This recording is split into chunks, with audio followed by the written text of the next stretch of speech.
Olá, boa noite, 21h02. Nós estamos ao vivo nesse domingo, 17 de abril, nosso canal aberto. Nesse dia tão importante para a nossa República, não tenha nenhuma dúvida que em alguns anos, que em muitos anos, esse dia será lembrado por tudo aquilo que ele é e o que representa realmente, né, Cauê? Muito boa tarde, boa noite, na verdade, Cauê Malmo, estamos ao vivo, né? Nós que estamos acostumados aqui com a Estação Burgos, sempre às 18h30, então, boa tarde, mas hoje boa noite, porque é um dia especial, é um dia histórico, um dia único para o nosso país e eu poderia dizer até que para o mundo, né? Porque nós estamos falando do jogo da democracia da sexta maior economia do mundo, então eu poderia dizer um dia histórico para a nossa população mundial. Então, estamos aqui nesse domingo à noite, né? Deixamos a frente da televisão por um momento para estar na sua televisão hoje à noite para poder falar um pouquinho de tudo isso que está acontecendo aqui. Mas a gente passou o fim de semana e o domingo inteiro colado, né? No mínimo, sexta, o sábado, domingo, colado. O dia inteiro vidrado na televisão, na internet, tentando descobrir o voto daqueles 12 indecisos que poderiam decidir o futuro dessa votação que está acontecendo agora enquanto a gente fala, né? Até o momento, quantos votos já estão contabilizados aí? A última vez, antes de entrar no ar, já eram 240 votos, né? Então, cada voto está contando, cada parlamentar indeciso está... 245 votos pelo sim e 96 não, né?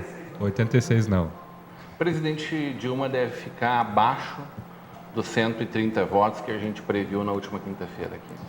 Provavelmente, por essa contagem, percentualmente, a expectativa é que fique abaixo disso. Seriam necessários 172 para que o processo de impeachment não tivesse continuidade, não fosse para o Senado, né?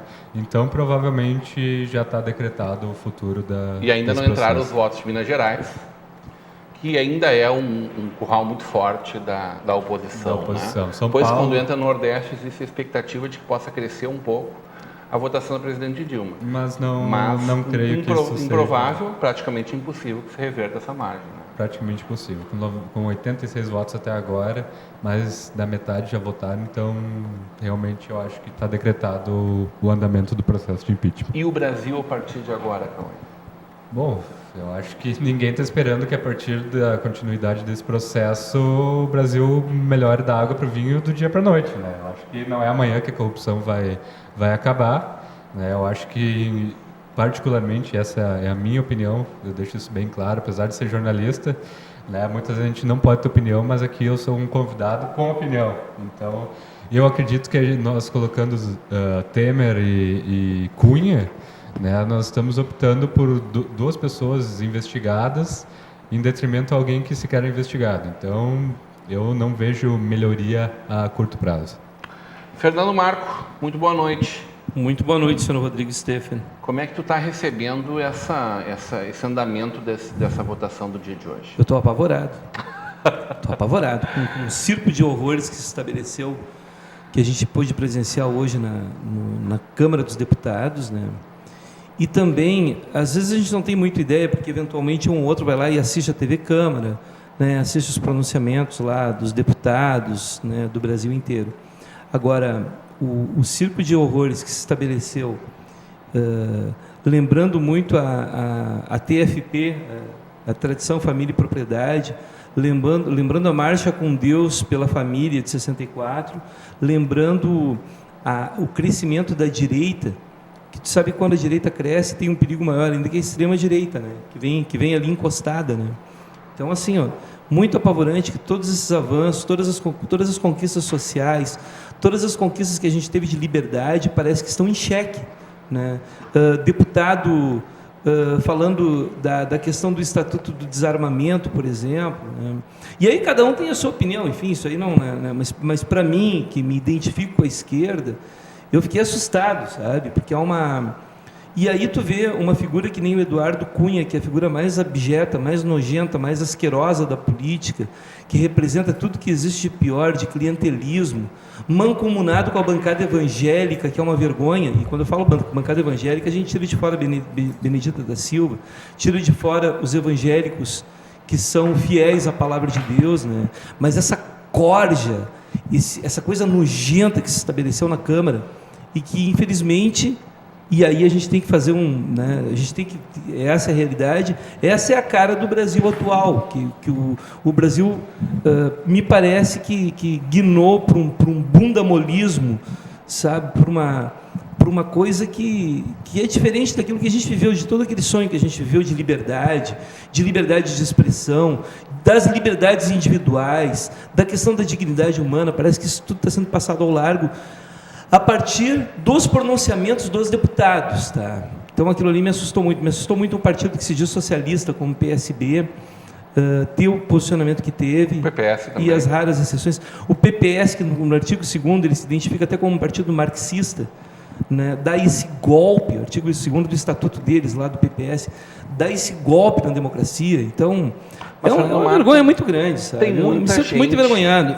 Muita gente, Brasil afora, comemorando muito esse resultado. Com certeza, parcial. mas aí eu me envergonho do Brasil, que aquela frase, Brasil ame ou deixe, tu entende? É uma coisa assim, eu não vou deixar o meu país, sabe?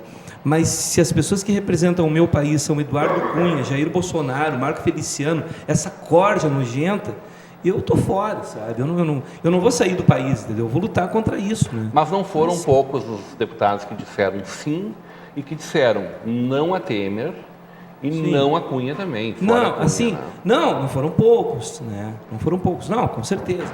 Agora, aí tem um outro contraponto, que é o seguinte: teve uma grande parte dos deputados que começavam, e não tem nada contra isso, mas começavam com um discurso por Deus, pela família, né? Eu voto a favor do impeachment, sabe? Isso é uma coisa que assusta. Porque daí, e numa clara sintonia com esse bando, com essa banda podre da política, com o Eduardo Cunha, que foi chamado até de gangster por um deputado, né? Então isso assusta muito, sabe? Os rumos que o Brasil vai tomar, né, que a gente não sabe ainda, porque eu vou ser sincero com vocês, eu só acredito a partir do último voto, tu entende? No momento que foi computado o último voto, agora a gente senta e pensa no que vai fazer.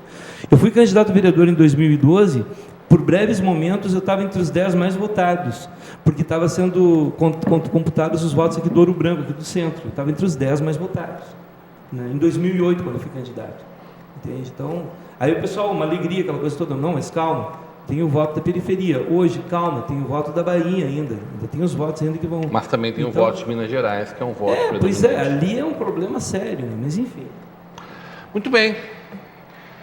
Recentemente eu fiz um elogio público aqui ao amigo Gilney, dizendo que era uma das pessoas que mais pensava política e uma pessoa que, acima de tudo, profundo conhecedor da política local, regional, mas que estudava também, como um bom historiador, o mundo, né?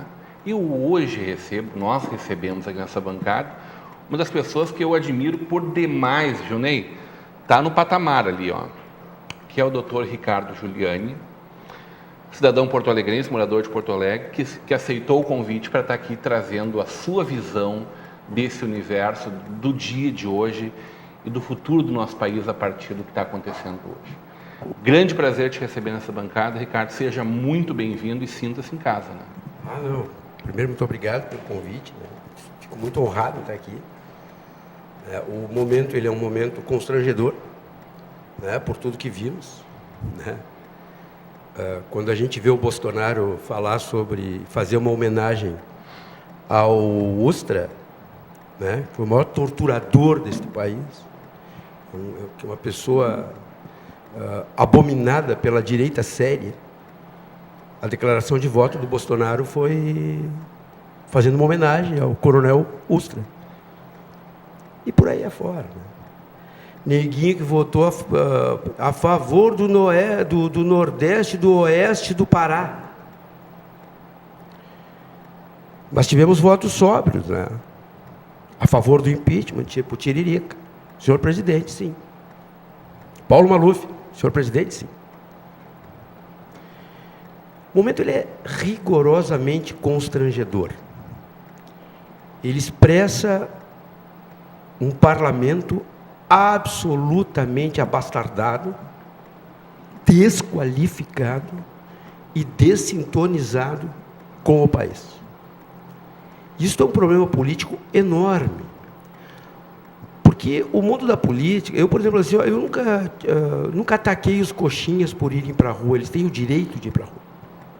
Como eu tenho o direito de ir para a rua, tenho ido nos movimentos dos artistas, não vai ter golpe, por exemplo, eu participo.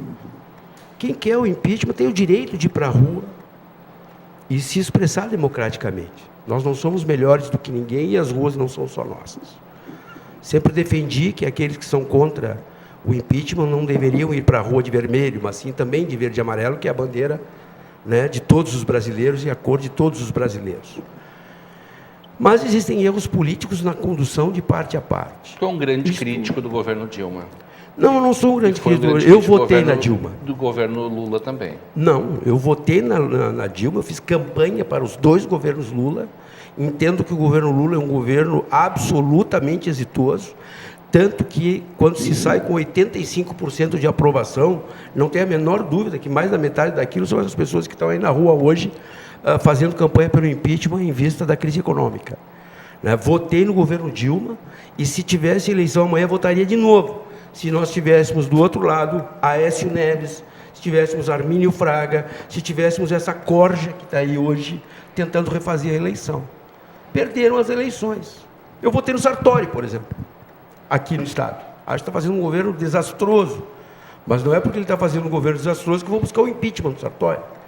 O que eu penso é o seguinte: há um momento histórico no país, e essa discurseira que todo brasileiro está assistindo, que poderá rever amanhã, está criando uma expectativa na nação brasileira, que daqui a uma semana teremos a crise das commodities mundiais resolvidas, portanto, a crise brasileira estará completamente resolvida, os 10 milhões de desempregados, que representam 8% da massa ativa de trabalho no Brasil, estarão postas. Na Europa, a massa de desempregados chega a 18% na média e em 45% na faixa até 24 anos. E esse discurso está dando para essa população a possibilidade de, depois de amanhã, chegar no hospital e ter vaga. Ora, gente, hoje eu escrevi isso. Até a metade de maio, no mínimo, a dona Dilma é a presidenta do Brasil. Admitido o recurso, a acusação no Senado, a dona Dilma será suspensa e assume o doutor Temer. O PSDB não quer participar de coisa nenhuma, por esperteza, do governo do PMDB. Olha, grava, esse programa vai ser gravado. Me cobra daqui uns 4 meses se nós não teremos um movimento do Volta Dilma. Aí me disseram assim: mas tu está pegando esses caras que se juntaram todos. Evidente. A Dilma que levou o Temer, o Lula que construiu, a partir da Carta aos Brasileiros, essa guinada para a direita no PT. Isso é uma verdade. Eu digo, então tá bem, agora vão sair os alunos e vão assumir os professores. Ora, gente, quando eu olho aquela foto do diretório do PMDB, todos de mãos ao alto, não é possível. Aquela é a foto mais realista que o Brasil já produziu nos últimos anos. Quando eu vejo o PSB fazendo propaganda na televisão, falando de 13 anos de atraso, como se o PSB não tivesse estado 12 anos junto com o governo Dilma, inclusive exercendo a liderança do governo com o deputado Beto Albuquerque. Quando eu vejo Adilson Mota, Adilson Mota, o queridinho da dona Dilma, votando pelo impeachment hoje, será que é por causa da Operação Zelotes da RBS? Mas olha como eles têm lado. Foi secretário do governo Tarso durante 4 anos. E hoje vota pelo impeachment. E o Pompeu de Matos, do PT, não teve coragem de assumir a decisão do seu próprio partido, partido do qual ele é o presidente estadual. É esse Congresso que vai ser exemplo para o mundo, viu, Scalé? Mas como constrangimento, como desqualificação, como deputados que tratam o povo como se fôssemos imbecis, que não compreendêssemos o que estamos vendo. Votar assim, votar o não, isso é da democracia. Condenar por algo que sequer existe formalmente, porque as tais pedaladas é um parecer do Tribunal de Contas que sequer foi apreciado pelo Congresso Nacional, que é quem transforma aquilo em decisão ou não. Isso é uma outra discussão que se faz no processo. Ter opinião a favor ou contra, isso é da vida. Ter a mentira escrachada, ter um processo presidido por aquela pulha chamada Eduardo Cunha, um cínico, 5 denúncias admitidas pelo Supremo Tribunal Federal, ter o processo da Dilma, conduzido agora na admissão no Senado, por um outro que tem 9 denúncias admitidas pelo Supremo Tribunal Federal, tendo na comissão do impeachment 60% dos deputados acusados formalmente pela prática de crimes de corrupção, e os caras votam como se fossem virgens impolutas. Isto é uma vergonha. Isto é exemplo para o mundo. É a desqualificação da representação popular. E para terminar, nós somos culpados por isso. Porque quando nós bradamos por aí que temos o melhor exemplo de sistema eleitoral do mundo, porque levamos 10 segundos para votar, nós escolhemos isso que nós vemos, esse lixo que não tem nome, porque nós não temos nome para votar, nós temos números. Eu não tenho história para sufragar, eu tenho dinheiro para reagir. Eu não tenho um livro para ler, mas eu tenho a colinha para votar. Eu não tenho a possibilidade de, nos meios de comunicação, falar sobre política no período eleitoral. Moral da história, povo, tu é o responsável, porque tu acha que tu é o cara que vota em 15 segundos e vai para a praia, e não dedica 10 minutos à tua cidadania. E nós olhamos uma Câmara onde o seu Tiririca dá um voto sóbrio. Ele diz: senhor presidente, sim. É nesta quadra histórica que nós estamos. O que eu sinto? Se a direita perder a votação, que eu acho que não vai perder, eles não têm a menor ideia sobre o que fazer. Eles nunca trabalharam com gente. Eles nunca construíram nada coletivamente. Mas se a esquerda perder esta votação, a esquerda sabe o que fazer. Porque se construiu a partir de coletivos, a partir de linhas políticas, a partir de perseverança. E qual é o meu sentimento? Eu quero que corrupto vá para a cadeia, seja ele do PT, seja ele do PSDB, tem que ir para a cadeia, de acordo com as leis do país, e não de acordo com a maioria circunstancial. Porque as maiorias circunstanciais, como tu referiste em 64, a classe média majoritariamente legitimou o golpe de 64. Então, a lei e a Constituição, elas operam nesses momentos como regulação contra-majoritária. E é isso que nós temos que compreender. Não é possível que a maioria faça o que bem entenda por ser maioria. Obrigado de novo por estar aqui, né, e espero, de alguma maneira, contribuir para que as nossas consciências, né, deixem a lata de lixo do lado de fora de casa. Muito bem, estamos ao vivo nesse domingo, 17 de abril, agora 21h21, Dilnei Andrade, 256 votos a favor e 82 votos contra. Muito boa noite. Boa noite. Boa noite, o Fernando Marco. Boa noite, o Cauê, a banca jamais conhecida aqui, né? E o Juliane, que eu conheci trabalhando na Assembleia, e o Juliane trabalhando no governo Olívio. Então, trabalhamos... E o Juliane que saiu do PT em 2006. O Juliane eu conheci no PT, mas isso não tem problema. As relações pessoais, elas a gente tem que conseguir trabalhar elas num nível, numa esfera, numa frequência diferente das relações da política. Porque eu não busco amigos na política. Na política eu busco parceiros de luta. E nem tenho só amigos, nem no meu partido. Tem uns que não são amigos, são parceiros de luta.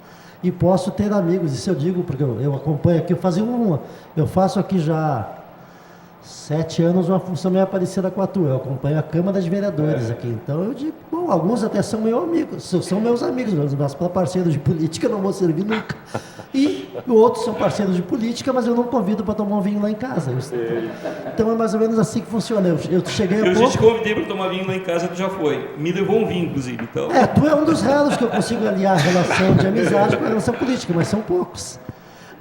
Eu vim de Porto Alegre, eu estava lá na Praça da Matriz, um movimento bonito, bastante gente, o calor infernal acompanhando a votação e assisti o início da votação lá e quando escureceu eu resolvi voltar para Novo Hamburgo até porque eu havia combinado. Acho que o Brasil está vivendo uma experiência que tem que ser bem entendida hoje, e compreendida num próximo momento. Não sei como é que está o placar, alguém falou. 260, falou. 260 sim, 84 não, até o momento, faltando 163 votos. Eu vinha fazendo, e até no grupo que a gente tem no WhatsApp, eu multiplico os votos não por 3. Então, o que tem ali, se é 80 e poucos por 3, ele tem que ser igual ao outro, parece que está um pouco abaixo. Vamos ver os últimos estados que estão ali, a gente sabia que o resultado é um resultado apertado, mas não vamos entregar ainda. Na verdade, teria que ser 2-1, né, Júnior? Não vamos entregar a bombacha ali, né? Vamos ver como é que fica. Teria que ser 2-1, né? A conta é 2-1. Na soma de votos, tu divide por 3 partes. Pois é, então, teria que ser 2-1. 2 terços e 1 terço. 2 terços então, e 1 terço. Então, se fosse 182, teria que ser 160 para que tivesse uma situação de muito equilíbrio, né? Na verdade, já são 72 votos a mais. Então tá. 21 horas e 24 minutos, a gente vai para um breve intervalo do nosso canal aberto deste domingo, histórico 17 de abril, e volta já já.